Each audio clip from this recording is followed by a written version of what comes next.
അവകാശങ്ങൾ നേടിയെടുക്കും വരെ മുട്ടുമടക്കില്ലെന്ന് പ്രഖ്യാപിച്ചുകൊണ്ട്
വടകരയുടെ ഐക്യദാർഢ്യം പോരാട്ടങ്ങൾക്ക്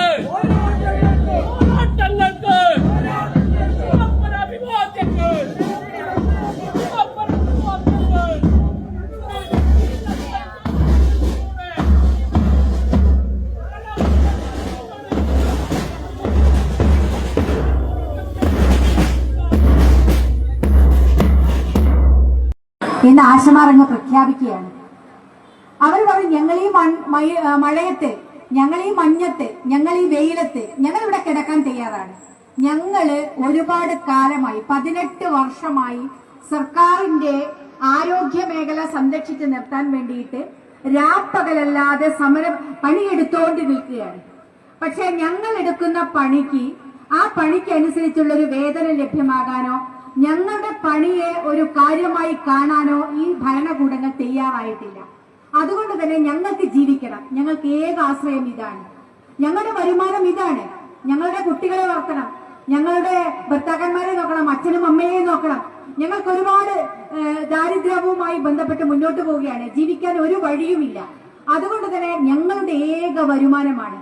പക്ഷെ ഈ വരുമാനത്തെ സർക്കാർ ഒരു തരത്തിലും ആ വരുമാനം ഒരു പൈസ പോലും കൂട്ടിത്തരാനോ, ഞങ്ങൾ പണിയെടുത്ത ആനുകൂല്യങ്ങൾ തരാനോ, ഞങ്ങളുടെ വിരമിക്കൽ ആനുകൂല്യങ്ങൾ കിട്ടാനോ, ഞങ്ങളുടെ പെൻഷൻ പ്രായം നിർണ്ണയിക്കാനോ അല്ലെങ്കിൽ പെൻഷൻ തരാനോ ഇവക യാതൊരു കാര്യങ്ങളും ശ്രദ്ധിക്കാൻ സർക്കാർ തയ്യാറാവുന്നില്ല.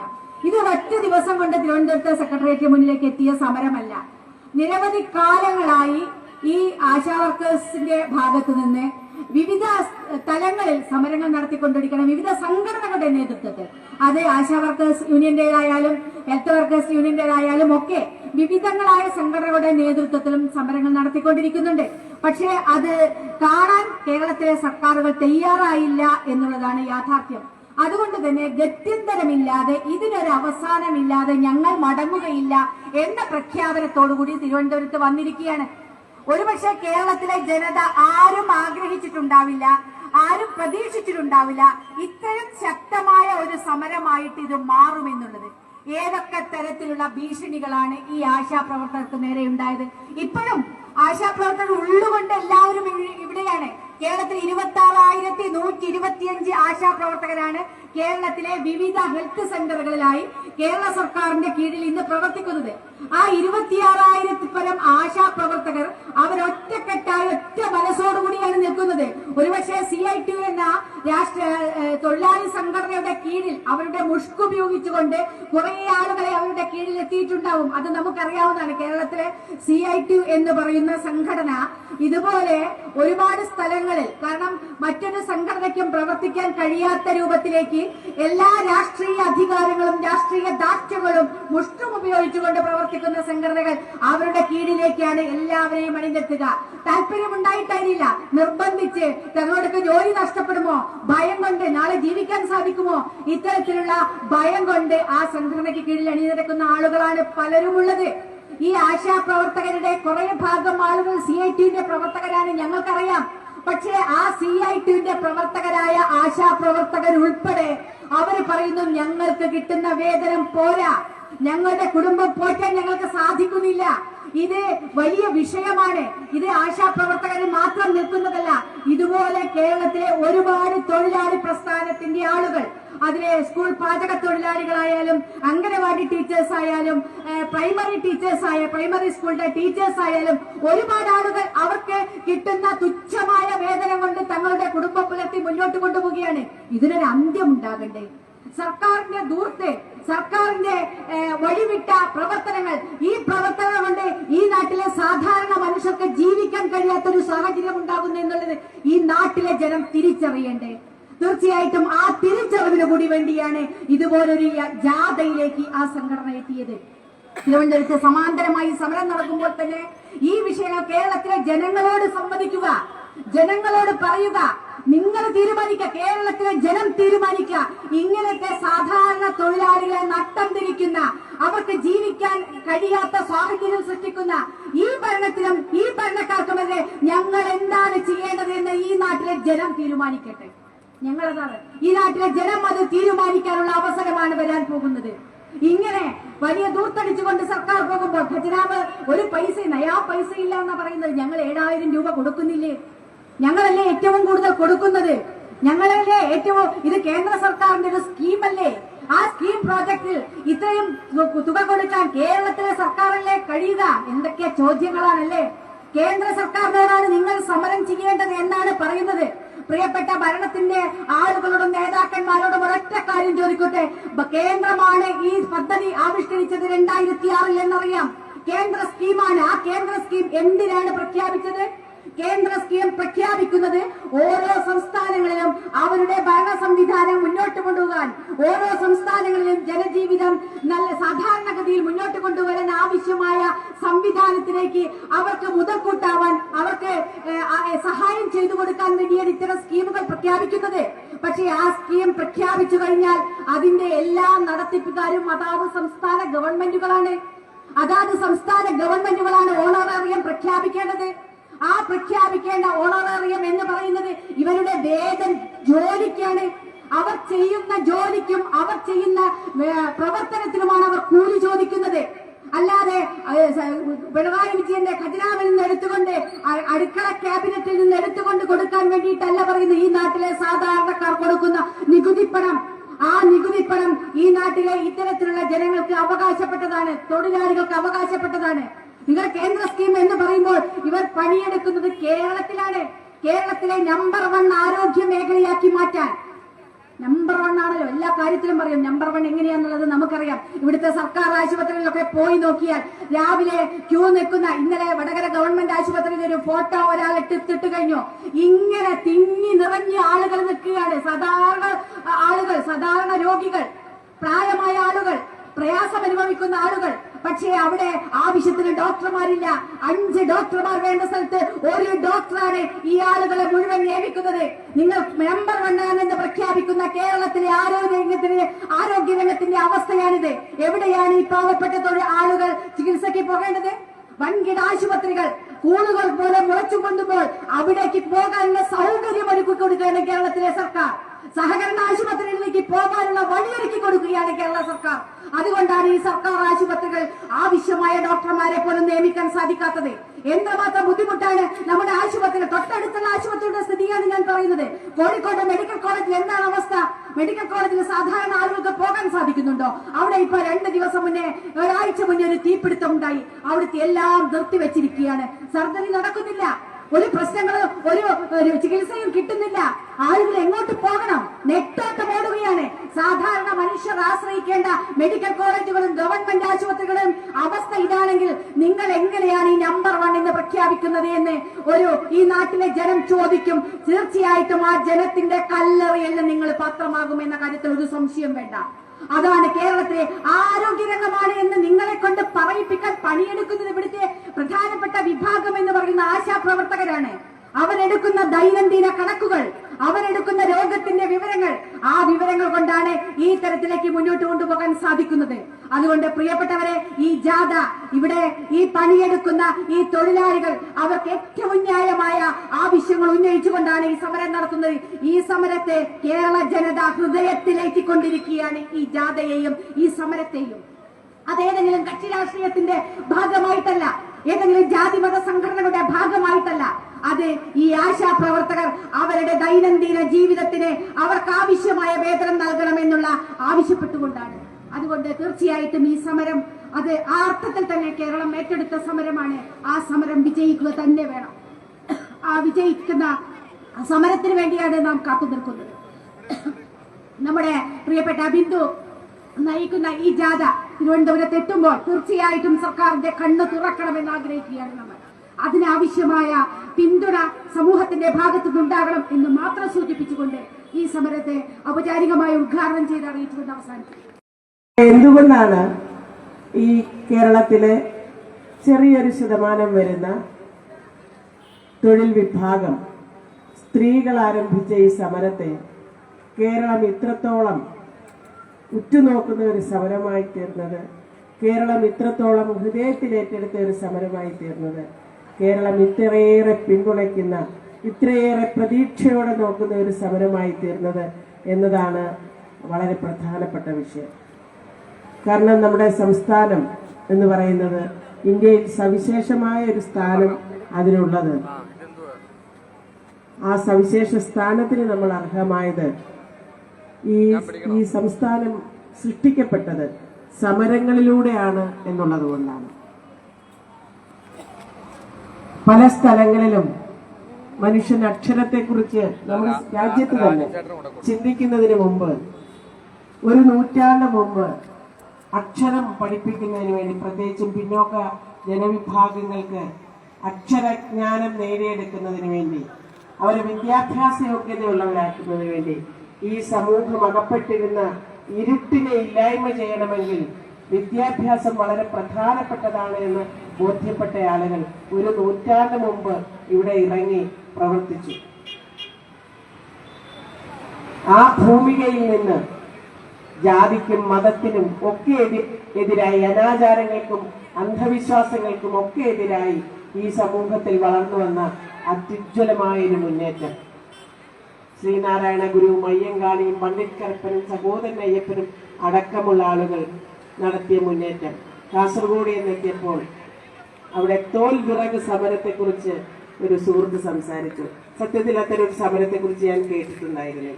പിന്നീട് അതിനെക്കുറിച്ച് മനസ്സിലാക്കാൻ കഴിഞ്ഞപ്പോഴാണ് ഒരു നൂറ്റാണ്ട് മുമ്പ് ഈ നവോത്ഥാന മുന്നേറ്റ പ്രക്ഷോഭണങ്ങൾ നടക്കുന്ന കാലഘട്ടത്തിലാണ് ഈ മറ്റ് സ്ത്രീകൾ, കാർത്യായനി എന്ന് പറയുന്ന ഒരു സ്ത്രീയുടെ നേതൃത്വത്തിലാണ് അന്നത്തെ ജന്മിമാരെയൊക്കെ മുട്ടുകുത്തിച്ചുകൊണ്ട് അല്ലെങ്കിൽ അവരെ മുന്നിൽ നിന്നിരുന്ന ആളെ മുട്ടുകുത്തിച്ചുകൊണ്ട് വിജയം വരിച്ച സമരം നടത്തുന്നു.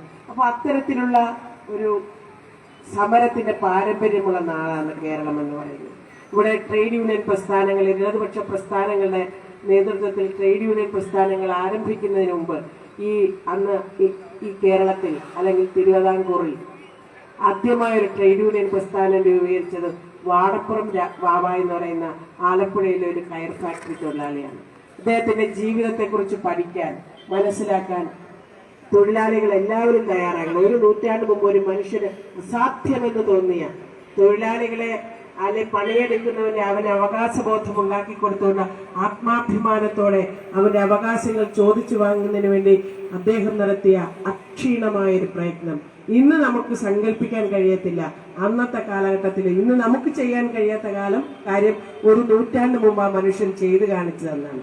അപ്പൊ അതാണ് കേരളത്തിന്റെ ഒരു സമര ചരിത്രം എന്ന് പറയും. നമുക്ക് ഇതുപോലെ ഞാൻ പറഞ്ഞ വിറക് തോൽ സമരത്തെ പോലെ നമ്മൾക്ക് അറിഞ്ഞും അറിയാതെയും എത്രയോ സമരങ്ങൾ, മുന്നേറ്റങ്ങൾ ചെറുതും വലുതുമായി ഈ കേരളത്തിലുണ്ടായിട്ടുണ്ട്. തിരുവിതാംകൂറിലുണ്ടായിട്ടുണ്ട്, അതിന് ശേഷം കേരളത്തിലുണ്ടായിട്ടുണ്ട്.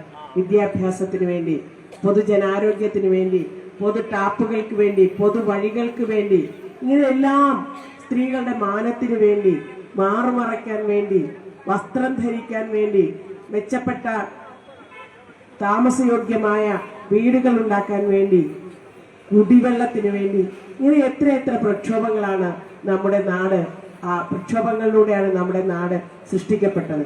അത്തരത്തിൽ സൃഷ്ടിക്കപ്പെട്ട ഒരു നാട് ഒരു ഇടതുപക്ഷ സർക്കാർ ഭരിക്കുമ്പോൾ ആ പാരമ്പര്യമെല്ലാം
ബ്ലോക്ക് കോൺഗ്രസ് പ്രസിഡന്റ് ശ്രീജയ സുരേന്ദ്രൻ, കായക്കൊടി ഗ്രാമപഞ്ചായത്ത് വൈസ് പ്രസിഡന്റ് സജീഷ എടക്കൊടി, ഗ്രാമപഞ്ചായത്ത് മെമ്പറും ആശാവർക്കറുമായ ശ്രീമതി ഗീത ഇപ്പു,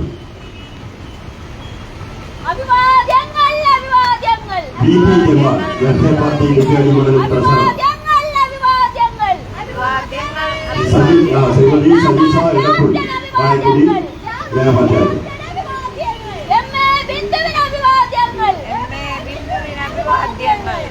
ശ്രീമതി സജിത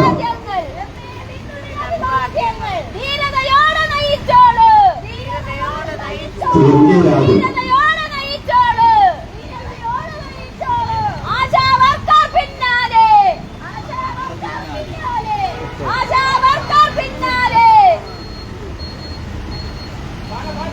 ഈ പരിപാടിയിൽ അവതരിപ്പിക്കേണ്ടത് ഒരു ആവശ്യകതയായി വന്നപ്പോഴാണ് ഞങ്ങൾ ഈ സമരയാത്രയുമായി ഇറങ്ങിയത്. ഇവർ ഞങ്ങളുടെ സമരത്തിന് എതിരായി തുടക്കം മുതൽ പറഞ്ഞുകൊണ്ടിരിക്കുന്നത് ഈ സർക്കാരിനെ അട്ടിമറിക്കാൻ വേണ്ടിയിട്ടാണ് ചില ആളുകളുടെ കയ്യിൽ നിന്നൊക്കെ പണം വാങ്ങിച്ചുകൊണ്ട് രാഷ്ട്രീയ പ്രേരിതമായിട്ടാണ് ഈ സമരം നടന്നുകൊണ്ടിരിക്കുന്നത്. അതുകൊണ്ടാണ് ഈ സമരം സെറ്റിൽ ചെയ്യാത്തത് എന്നാണ് അവർ പറഞ്ഞുകൊണ്ടിരിക്കുന്നത്. ഒരിക്കലും അങ്ങനെയല്ല. ഏറ്റവും സാധാരണക്കാരായ സ്ത്രീകൾ എല്ലാ രാഷ്ട്രീയ പ്രസ്ഥാനങ്ങളിലും വിശ്വസിക്കുന്നുണ്ട്. ഞങ്ങളുടെ യൂണിയനിൽ ഈ യൂണിയന് രാഷ്ട്രീയമില്ല.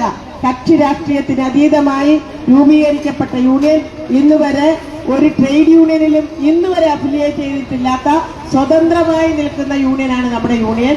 ആ യൂണിയനിൽ എല്ലാ രാഷ്ട്രീയക്കാരുമുണ്ട്. ഇവർ ഈ പറയുന്നത് പോലെ നമ്മൾ എന്തെങ്കിലും രാഷ്ട്രീയ പ്രേരിതമായിട്ടല്ല ഈ സമരം ആരംഭിച്ചത്. മറിച്ച് ഏറ്റവും ന്യായമായ തൊഴിലവകാശങ്ങൾ നേടിയെടുക്കുന്നതിന് വേണ്ടി ഈ കേരളത്തിൽ ഇടതുപക്ഷ സർക്കാർ ഭരിക്കുന്ന ഒരു സംസ്ഥാനത്താണ് നമ്മൾ സമരം ആരംഭിച്ചത്. ഈ സമരത്തോട് സർക്കാർ കാണിക്കുന്ന നെറികേടുകൾ കണ്ട് ഈ കേരളത്തിലെ മുഴുവൻ രാഷ്ട്രീയ പ്രസ്ഥാനങ്ങൾ ഞങ്ങളുടെ സമരത്തെ പിന്തുണയ്ക്കാൻ തുടങ്ങി. ഇവരോടൊപ്പം ഭരിച്ചുകൊണ്ടിരിക്കുന്ന CPIയുടെ സി ദിവാകരനടക്കം ബിനോയ് വിശ്വമടക്കം ആനി രാജ അടക്കമുള്ള നേതാക്കന്മാർ ഈ സമരം സെറ്റിൽ ചെയ്യണമെന്ന് സർക്കാരിനോട് ആവശ്യപ്പെട്ടു. പത്രപ്രസ്താവന കൊടുത്തു. പരസ്യമായി അവർ പറഞ്ഞു. ഇവരുടെ പാർട്ടിയുടെ സംസ്ഥാന സമ്മേളനം കൊല്ലത്ത് നടക്കുമ്പോൾ, അതിന്റെ പാർട്ടി കോൺഗ്രസ് മധുരയിൽ നടക്കുമ്പോൾ ആ സമ്മേളനത്തിൽ പങ്കെടുത്ത സമ്മേളന പ്രതിനിധികൾ ആവശ്യപ്പെട്ടു, നിങ്ങൾ ഈ സ്ത്രീ തൊഴിലാളികളുടെ സമരത്തെ കൈകാര്യം ചെയ്തുകൊണ്ടിരിക്കുന്നത് ജനാധിപത്യ വിരുദ്ധമായ രീതിയിലാണ്. അല്ലെ, ഒരു തൊഴിലാളി സർക്കാർ തൊഴിലാളികളോട് കാണിക്കേണ്ടുന്ന സമീപനമല്ല നിങ്ങൾ കാണിക്കുന്നത്. അതുകൊണ്ട് എത്രയും പെട്ടെന്ന് ഈ സമരം സെറ്റിൽ ചെയ്യണമെന്ന് ആ സമ്മേളനത്തിൽ പങ്കെടുത്ത, പാർട്ടി കോൺഗ്രസിൽ ഉൾപ്പെടെ പങ്കെടുത്ത അവരുടെ സഖാക്കൾ ആവശ്യപ്പെട്ടു. കേരളത്തിലെ പ്രതിപക്ഷ പ്രസ്ഥാനങ്ങൾ ഒന്നടങ്കം UDF, BJP തുടങ്ങിയ വലിയ രാഷ്ട്രീയ പ്രസ്ഥാനങ്ങൾ ഉൾപ്പെടെ എല്ലാ പ്രസ്ഥാനങ്ങളും ചെറുതും വലുതുമായ 250-ഓളം അടുത്ത സംഘടനകൾ ഇതിനോടകം ഈ സമരത്തെ പിന്തുണച്ചുകൊണ്ട് അവരുടെ ഐക്യദാർഢ്യം അറിയിച്ചു. സമരപ്പന്തലിൽ എത്തിച്ചേർന്നു.